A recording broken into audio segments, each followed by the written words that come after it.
What's going on, everyone? Welcome back to Rap Ranks One, the channel where we celebrate music together. And on this video, I'm going to be talking about my top 15 albums from September to December in more detail. Some of you guys have already seen my top 50 albums of the year video. And if you have, you already know the list and how it's going to kind of shake out, right? With my top 15 albums from September to December. But this video, I'm just going to be talking about them in more detail because I haven't spoken on those albums yet, and why I chose to have them in my top 50 list and why they're so, why I like them so much and they're so special to me this year. So I want to speak a little bit more on that. And at the end of the video as well, I'll talk about the few albums that made the top 50 list that weren't in my top 15 list from January to April and May to August. So I'll talk a little bit about those albums at the end of the video as well. At number 15, I had NBA YoungBoy's Top. Top to me, it's just the consistency of the album that really got me and why I like it so much. It's not an album that really has a big album feel. You know what I mean? Like, it seems like a bunch of songs that are sort of thrown together, to me at least. But it's very consistent. I feel like I like every song. Every song gives me sort of that aggressive NBA YoungBoy vibe, and I like all of them. It's a very consistent project all the way through. Which is why it made the list. And it's my favorite YoungBoy project from this year as well. YoungBoy has been really prolific this year, starting off the year with Still Flexing, Still Stepping, which I thought was an enjoyable project. It's something I go back to once in a while, especially the song No Understand and Little Top as well. And a couple others like Bad Bad. There are a few others on that album I really like, but as an album as a whole, it's not something I go back to as a whole album. I don't think it's as consistent as Top, at least to me. And then he followed that up with 38 Baby 2, which was an honorable mention for that first part of the year in that first video for me. And it's also an album that I liked as well. I thought the production I liked a little bit more than Still Flexing, Still Stepping on 38 Baby 2. And then Top, which made my top 50 list and is number 15 for this period of time. And then Until I Return, which I thought, there were songs that I really liked on that project and songs I didn't like as much. I think it was maybe the most inconsistent to me personally out of those four that I've already listed, especially towards the end of the album. I really enjoyed that part of the album. And also, his collaborative project and his mixtape with all of the NBA members. So those were also released, and those two I didn't like as much as the others, but they were also released this year. And out of all of those, I like Top the most. I thought it was the most consistent. And NBA YoungBoy makes sort of like mixtape type projects where every song sort of stands by itself, and I felt like Top was the most consistent. At number 14, I had Virgo World by Lil Tecca. Lil Tecca is fun. Lil Tecca makes fun music, and his writing on this project I really enjoyed as well. There are a lot of bars that really stuck out to me. For example, when he said sometimes you just have to separate and set goals on a track.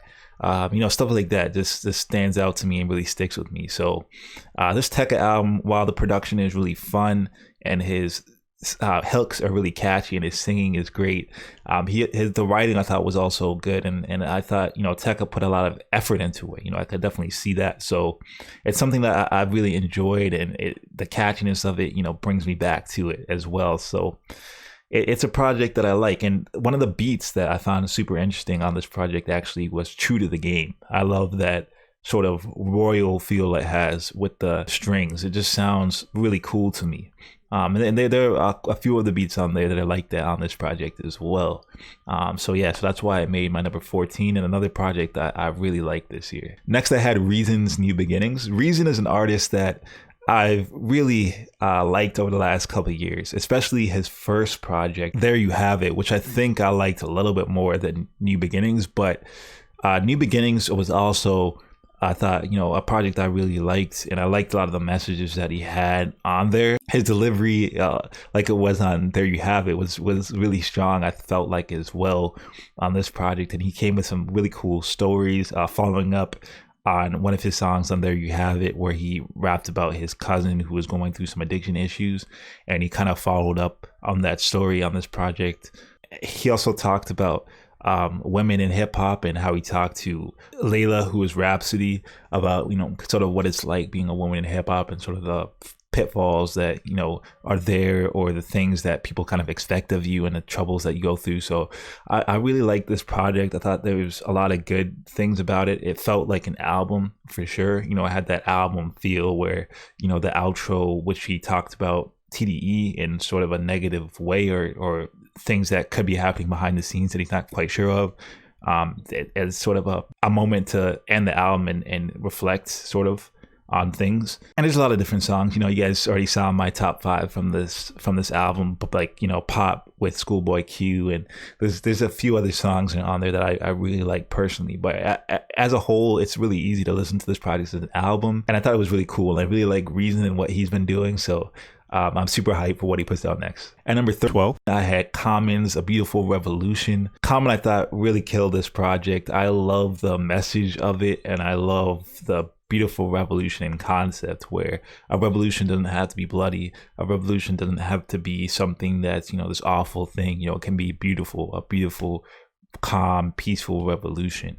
Sort of like the stuff that Malcolm Martin Luther was preaching. And I just like the concept. I like the positive energy that it has, and really thoughtful messages and bars from Common. Especially the song Courageous, to me, is a song that really stands out on that project. I just love the instrumental and the vocals. Everything on it is awesome. And even the intro, the poetic nature of the intro and the outro, and just the feeling you get is really strong to me. So this album just sounds really good, and the message is awesome, really positive, and I just love it. At number 11, I had Goody Mob Survival Kit. Thank you guys, all of you guys that have been watching my Goody Mob and Outkast videos.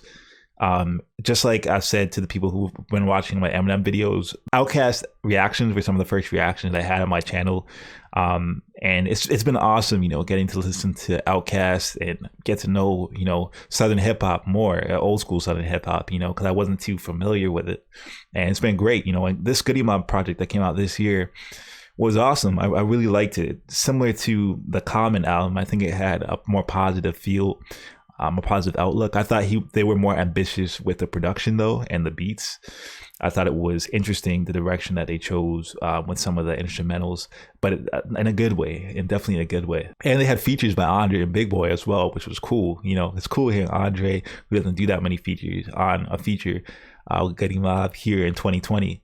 And it was cool hearing Big Boy as well. And that song that Big Boy's on is one of my favorites on the album, as well as For My People. But No Cigar as well is great. And there were a lot of different ones on here, like Try We.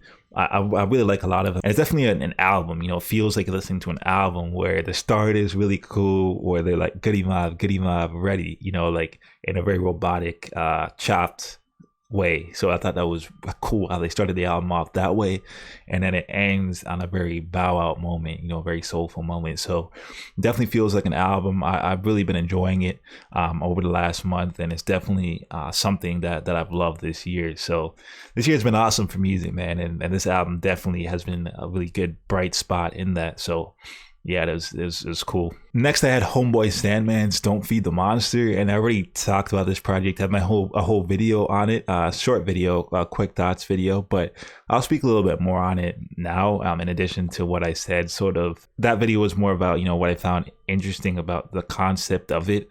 In terms of the other things about this project, I think the concept is the most interesting thing. Not only the broader concept, but also the single song concepts and what he did there. I mean, he's so creative, man, on this project. He was ultra creative in crafting it. And Walk by Faith, I think, is a great example of that. I mean, how that ties into the whole project, and how he's trying to kind of better his mental health, but it feels like he's chained to that. It's sort of another weight pulling him down is his mental health work. That's how I took that song. So there's a lot of different songs that are very interesting in this project. It's definitely something really different and really interesting. So at number 9, I had Graph's Good Energy. Graph also dropped Oracle 3 this year, which is also on my list, my top 50 list, as well as it was on my top list from January to April. I think it was at number 11 or 12. But as far as this album, Good Energy, goes, I thought there was more good energy on this project. It was a little bit more soulful than Oracle 3 was. and it was shorter as well. I think a little bit more condensed, and it was that was I think a good thing as well. And yeah, Graf is just doing what he did on Oracle 3 again, which is bring some really slick bars, have some pretty interesting features on the hook. For example, he had Eric Bellinger on a song on My Blessing, and he just came through on every song. I thought it was really consistent and it had a really good feeling to it. So I really like the stories that Graf tells as well, like on the song Crazy, where he sort of reflects, that track was an amazing outro track, and similar to Guilty, which is his outro track on Oracle 3. So another Graf project that I really liked, and I really came to appreciate Graf a lot this year, and I've never heard of Graf before this year, but yeah, I've really come to really like his music this year, and it's been awesome. Next, I have Papoose, Endangered Species. Papoose is somebody who this is my first ever listening to a Papoose project, and it was awesome. His lyrics super slick, and his concepts and the different things he did. For example, the Human Body song, where he went through a lot of things about the human body and how they work and different things about that. And then, for example, on a song Tribute, where he went through every letter of the alphabet, and every letter was the start of somebody who had gotten killed as a result of police brutality or racism in a country in the US. So all the different song concepts were cool and interesting, and it's something that I think makes this album special because he put a lot of effort into that, whereas some other albums not as much effort is put into that. And his punchlines and everything were hidden, like the whole album. And on Box Cutter, I mean, punchlines crazy. On COVID, just the stuff he's talking about and how relatable it is, because we're all going through COVID together all over the world, right? So yeah, I really like this project by Papoose. Really consistent project all the way through. Next, at number 7, I had Detroit 2 by Big Sean. This project I thought also had a really positive vibe, which I really liked, and a lot of cool skits that were by Stevie Wonder and Dave Chappelle and Erykah Badu. I mean, they were just reflecting on Detroit and what Detroit meant to them, and I thought that was cool. And I like how Big Sean played tribute to Detroit in a way, or went back to his days when he was living there, full time, and talked about his upbringing and childhood and what Detroit sort of means to him. I thought that was really cool. And it gave the album a very unique vibe that I like. And he also reflected a lot about his mental health, and he's been gone for a little bit. Last Big Sean project was a few years ago, so I think it's cool to know where Big Sean is now and where he's at and everything like that. It's definitely a really interesting and cool project, and has an album feel where it feels like there's a beginning and an end to it, and it's a journey going through it. So I really like this album. Next, I had Evolution by Joyner Lucas. Joyner Lucas also dropped a project earlier this year. I wasn't too big of a fan of it. I thought it was all right. I liked it. There were songs that I liked, like Revenge. I thought was a crazy song, like one of my favorite songs this year, probably. But I didn't think it was as consistent as Evolution, nor did I like the concept or the way it was felt as an album as much as Evolution. I think Evolution is a lot more soulful, a lot more introspective as well by Joyner Lucas. I like the features. I just like the feel of it, the beats, everything about it. I think I like a little bit more than his last project, but that's not to take away from it. I thought I liked that project as well, just not as much as this one. Straight Like That is crazy. That song on this project is also one of my favorites from this year. I thought Joyner killed his flow on that. It was just really cool at the end of the track how he sped it up, and it just sounded good. It sort of reminds me of something that Logic would do, on a song like Bounce from his Under Pressure album. And Like a River is also a really cool song from this project, where Joyner reflects on his relationship with his father and throughout his life and now, so I thought that was really cool how Joyner dug into that. And there are a lot of moments like that on this project, and it'll be a project I'm going to remember for a long time, so that's why it's on this list. At number 5 and also number 13 on the top 50 list, I had Shay Noor's After 12. This is Shay Noor's third project this year, and like she said, she's 3 for 3. This project, Juno, and As God Intended have been awesome. I've really enjoyed all 3 of those projects, and I think this one is my least favorite out of the 3, but it's also the shortest, which I think might be why. It's not nothing. Nothing is worse in my own head or my own opinion on this project than it is on the other 2. I think maybe there's just a little bit less there to digest, which is why I have it a little bit a little bit lower. Like in my top 50 list is number 13. Juno was higher, and As God Intended is higher, right? Juno is in my top 5. So all 3 are in my top 15 of the year. So which is crazy. I've really enjoyed her music this year. It's been a lot of fun getting into her music, and it's the first time I've heard Shane Noir was this year. So man, this year's been great for me, listening to music and everything. And this project, she covers a lot of ground. She always talks about her personal life and her lyrics and her life journey and everything. And she did that again on this project. And this is the first time I heard Ciroc was on this project. And then I went back and listened to her project, The Sarah Copper's Daughter. And she had a couple other really cool features on here as well that I thought were interesting. I really enjoyed Ransom 38 Special on Hunger Games, and RJ Payne's verse was crazy, as well as Ciroc's verse on Moment in the Sun. They covered a lot of ground, and they did it in a way that was very lyrically amazing. So I really enjoyed their features, and Shane Noir, I mean, did her thing throughout this whole project. The beats were crazy. They were really atmospheric, and you really felt them as well.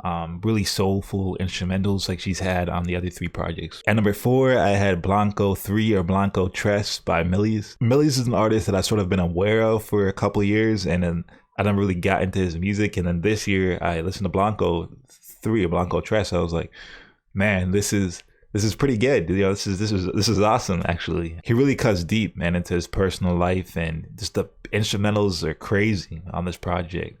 Really soulful trap instrumentals that fit well with his vocals and his singing and his rapping. It goes really well together. The song Levitate was one of the first ones that I just kept rotating. And then the song Tension with Nino Man, I got into, kept rotating as well, which is him, Millies, and Nino Man, which I think Nino Man and Millies make a great combination. I love them on Government Cheese from Jadakiss' album Ignatius earlier this year as well. So hearing that song, I mean, that song is crazy. But the whole album, I mean, from top to bottom, it just carries this energy, this introspective like energy to it that is really cool. So I really like Millies. I really like what he's doing, and I'm looking forward to more music by him. This album I really enjoyed this year, and I think he fits right in there with like a Rod Wave and Quando Rondo and all those guys. He really fits in when his approach to telling his story and sharing what's going on in his life and sort of the pain he's feeling. So at number 3, I had Burner's Russ Buffalino project.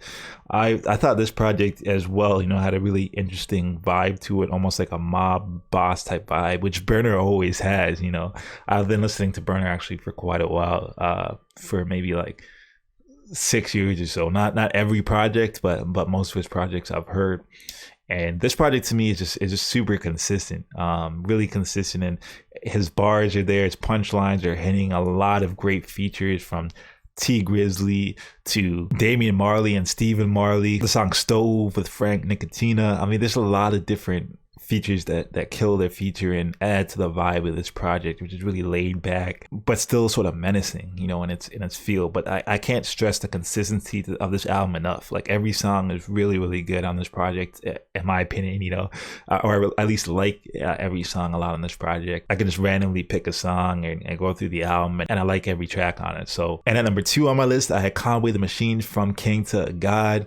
This album was crazy. Similar to Russ Buffalino, it also had sort of a quiet, menacing feel to it. Maybe not as quiet as Russ Buffalino, but a very, aggressive feel to it, like Griselda has had throughout all their projects this year. Burden of Proof is a project that is also really interesting to me, and definitely is an album that I've enjoyed this year from Benny the Butcher. Who Made the Sunshine was really interesting production-wise by Westside Gunn. I really like the features as well. Slick Rick. He really got Slick Rick on the project. 2 Slick Rick verses, which is crazy. All the features came with it. The Butcher and the Blade. I mean, there's so many features and songs. Amani Caesar back on it, who also dropped a project on the Griselda this year. I mean, there's so many different albums that Griselda released. Pray for Paris earlier this year with the crazy production that album had and the skits. There are a lot of projects, but for me, and the Black Soprano family project. I almost forgot, with, you know, amazing features there and verses and punchlines that were killer from Benny. All the Boldy James projects, which one of them, the Versace tape, was released through Griselda. There's been a lot of different projects from Griselda, but this one to me, I think, is the best. And Conway kind of has the two highest ranking Griselda projects for me personally on my top 50 list, with this one and Lulu. But from King to God, I mean, just the consistency of it. Conway's punchlines are hitting, which is something that West Side Gun projects don't really have as much. And Benny's projects do, but Conway on this album, I think the beats are also going crazy with that Griselda, grimy, textury feel to it, and the off-key notes and everything that they're hitting. I mean, definitely this project has all that. Plus, my favorite song on this project is Front Lines, which deals with a lot of the issues that were happening in America, in Minneapolis, when they were protesting after the killing, unfortunately, rest in peace, George Floyd. After that happened, Conway reflected on it on the song Front Lines, which when that came out as a single, I thought it was crazy. And he put it on the album, which as the album Lemon with Method Man. I mean, there's so many different songs. Armani Caesar did her thing on Anza on this project. Spurs 3 with all three main Griselda members on it. Flea Lord and Lloyd Banks were on a song as well that was crazy. And Flea Lord had a song that I really like on his collaboration project with Ito, called Triangle Offense, that I don't know why I just thought of that, but that song sort of has the same energy as the song that they're on this Conway project from King to God, which is both songs I really like a lot. And yeah, so overall, a really awesome project, a project that I really liked. And this, I think, is my favorite Griselda project maybe ever, which is crazy to say because they dropped so much music, and so many of their projects this year I've really liked, but this one is my favorite, I think, out of all of them. And at number 1, I had A$AP Rock's Spirit World Feel God. Spirit World Feel God was awesome. I mean, the raps were so tight and so perfect in every way. I mean, he really put a lot of effort into just penning the album. Plus, the instrumentals, which I think he had the main hand in creating, were awesome, I thought, personally. And the story of how this is a field guide to, you know, making it through the spirit world, while also, you know, he's telling stories, he's tying it into his personal life and everything that he's been through, and the real world, you know, that we live in is crazy as well, and how the production ties into that, and everything, you know, to do with that concept is insane. So this is, to me, a perfect album. I really don't know how he could have made this album any more entertaining at all. I mean, a song like Crystal Sword, Fixed and Dilated, Pizza Alley. I mean, there's so many songs on this project. And as a whole, I mean, it's hard to separate any of the songs because they're all so compact and so awesome.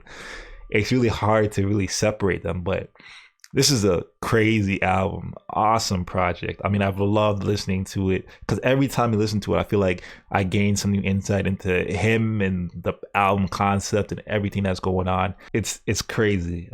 Really, really, really awesome project that I think everybody, if you haven't already, should check it out. I'm not ultra familiar with A$AP Rock, so for me, maybe it's like, man, this is like even more crazy than some of you guys that are super familiar with him. I've only heard one project from him, and I think that was his second project that he came out with like way back in the day. I went back and listened to it a couple years ago. But yeah, I've had a lot of fun listening to this project, and I just like how different it is, you know, how different it feels, and just the production and how he uses his words. Like, he's like a human thesaurus, right? And he doesn't do that in a way that you're like, man, he's just flipping the thesaurus and looking for words that rhyme. No, like he used the word atrophy at one point, and I was like, atrophy, like, man, like, how do you fit that into a rhyme like that? You know, it just fits in nicely to what the story he's trying to tell. You know, just that feeling of being kind of in a spirit world or out of space or whatever it is. It's just crazy. But quickly before I go, I want to talk about some of the albums that made my top 50 list that weren't on my top 15 list, that were honorable mentions in those lists but made my top 50 list. One of those albums that was number 50 on my top albums of 2020 was Fabio Foreign's 800 BC. Fabio Foreign's 800 BC, on that album, I thought the production was insane, and that album had a lot of energy, a lot of aggression and energy to it, and a bop because of that Brooklyn drill 808. The movement that 808 creates, it creates sort of a really high level of energy and aggression that Fabio Foreign really took advantage of. And really, I thought, he was really slick with his writing, and he was on a Pop Smoke type level on this project, I thought. So when this album dropped, I definitely came to check it out after hearing what he did on Meet the Woo Volume 2. And I mean, this project was insane. It didn't make my top 15 for January to April, but I had to throw it in on my top 50 of the year. At number 49 in my year top 50 video, I had Stove God Cook's Reasonable Drought. And Reasonable Drought, I thought just the consistency of his writing and his pen, it was just really slick all the way through. And it had an album feel where, I thought the last couple of tracks, it was a little bit more, the samples were going crazy. Shout out to Rock Marciano, who was on the beats. Rock Marciano did a great job on the instrumentals, and the different samples that were used, I thought were crazy, especially towards the end of the album and the beginning of the album. Just to give it a little bit more soulful boost. I thought it was cool. And yeah, just the descriptions that Stove God went into on his past criminal activities. I mean, it was definitely interesting to hear his story, I thought. And then at number 48 on my yearly list, I had Boldy James, Price of Tea in China, which I thought just the smoothness of the album that was produced by The Alchemist. I thought it was just really smooth, and his delivery was really matched that. I like the stories that he went into about his past, and all around it's just a really interesting feeling project. Another project that was on my top 15 list, that was on my top 50 list, was Hard by Joel Ortiz and Crooked I, and that project was hard. I mean, the name fits as a description for the project. They also get personal on some tracks as well. On songs like Memorial, they reflect on somebody's passing. And on songs like Hard, they really turn up on the lyrical end, where they try and show their mastery of the craft, which they do at a lot of different points as well on this album. And for both those reasons, mainly, I mean, I really like this project. And Crooked I and Joel Ortiz are both members of Slaughterhouse, so they had really good chemistry, I thought, and I really liked that aspect too. And lastly, another project that I didn't have on my top 15 list that was on my top 50 list was Terrence Martin, Kamasi Washington, Robert Glasper, and Ninth Wonder's Dinner Party. And Dinner Party was sort of a mishmash of different styles, and it sounds so good. It's really soulful all the way through. There's definitely a huge hip hop element, which is why it's on this list, but also a huge jazz element, late era jazz, more smooth jazz element with the saxophone playing. And the vocals are really smooth, and they really tell a story, even though they're, repetitive vocals over the instrumentals. They really tell a story and help give the album a little bit more substance to it than just the instrumentals. It was just an instrumental album. As for the honorable mentions for releases that were released from between September to December this year, in no particular order, I had Elzai's 7 Times Down, 8 Times Up, Static Selecta's The Balancing Act, Mozzie's Occupational Hazard, King Von's Welcome to O-Block, Dizzy Wright's My Hustle Unmatched, Benny the Butcher's Burden of Proof, Internet Money's Before the Storm, Bobby Sessions' Revolution Part 3, King Crooked's Flag, DJ K Slay's Homage, Open Mike Eagle's Anime Trauma and Divorce, Black Thought's Stream of Thought Volume 3, Cain and Abel, and Westside Gunn's Who Made the Sunshine. So yeah, that's it, guys. Thank you guys so much for watching this video. That's sort of why I like all of these albums as much as I do, that they made my top 50 list. And there are a lot of other projects that could have made my top 50 list very easily. I mean, I sort of talked about a few of them in that, but I mean, Run the Jewels, RTJ4, for example, Jaden's Cool Tapes Volume 3, for example. I mean, there's a lot of projects that I liked a lot that didn't make my top 50 list. I was originally going to do a top 100 list because of that, but it gets harder the more albums you put in there. It gets sort of harder to manage with your thoughts on everything. But I felt like top 50 was good enough. I can condense my favorite albums into something that is a little bit more personal, you know what I mean? Or gets to the core of what I like a little bit more than the top 100. So yeah, so that's my top 15 from September to December, and why I had the top 15 that I had. Thank you guys so much for watching the video. And if you guys like the content, please subscribe. And I'm going to be coming with another cool video about my thoughts on 2020 and how 2020 musically compared to how I thought it would be, as well as, how my channel compares to how I thought it would be at the end of the year. So, and I'll also be ranking, I'm not sure how many yet, but some of the top albums from this year, I'll add to my ranking series, which I usually rank older albums that I'm reacting to. But it'll be cool to throw one of my top albums from this year into that ranking video so I can analyze it in that way. Thank you guys so much for watching. I really appreciate, you guys watching my videos and supporting the channel. And it's been awesome talking to you guys in the comments, man. I love music, and it's just cool talking about it and learning more things about it. That's what it's all about. So thank you guys, and peace.